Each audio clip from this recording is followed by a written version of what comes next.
back to another video from Crypto Basics. Today's video is all about how you can download SafePal application on Android phones. So let's get started right away. First of all, make sure that your Android device is connected to a stable internet. Now, launch open Play Store, go to the search box at the top and type in SafePal in the search box and search. From the search results, look for SafePal Crypto Wallet BTC NFT from SafePal Wallet. Once you come across this interface, tap on Install to begin downloading the app on your Android phone. Wait until the application is downloaded and installed, and once it is, tap on Open to launch open the app on your Android. So that's how easily you can download SafePal application for Android devices. If you found the video to be helpful, go ahead and give us a thumbs up. Don't forget to subscribe to the channel by hitting the subscribe button.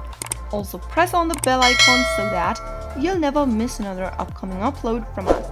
I will see you again in the next video. Goodbye till then.